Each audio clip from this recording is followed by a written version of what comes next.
အားလုံးပဲမင်္ဂလာပါရှင်2026ခုနှစ်ဧပြီလ1ရက်နေ့မှာဖွင့်လှစ်သွားပြီရတနာရွှေပြည်ကုမ္ပဏီ limited ကြီးမှာညီမတို့ TTK ကုမ္ပဏီကနေတင်သွင်းဖြန့်ဖြူးရောင်းချပေးနေတော့တန်ရှင်းရီမော်တာအမျိုးမျိုး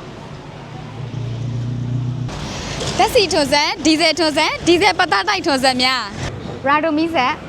ဒန်ကိုဒီဇယ်မီဆက်ရိုင်နိုအော်ရီဂိုမတ်တစိလက်ဆွဲလက်ရိုက်ဆေးပြန်ပုံများနဲ့ဝဲလူအမတ်တစိလျှက်စစ်လာရေပေါ်ဆက်နဲ့ဖောက်ဆက်မျိုးမျိုးတို့ကိုလည်းရတနာရွှေပြည်ဆိုင်ကြီးမှာဈေးနှုန်းမှန်ကန်စွာဖြင့်ယုံကြည်စိတ်ချစွာဝယ်ယူအားပေးလို့ရနိုင်ပါပြီရှင်2026ခုနှစ်ဧပြီလ1ရက်နေ့ဆိုင်ဖွင့်ပွဲနေ့မှာအထူး promotion တွေရှိတယ်ဆိုတာကိုလည်းသတင်းကောင်းပါလိုက်ပါတယ်ရှင်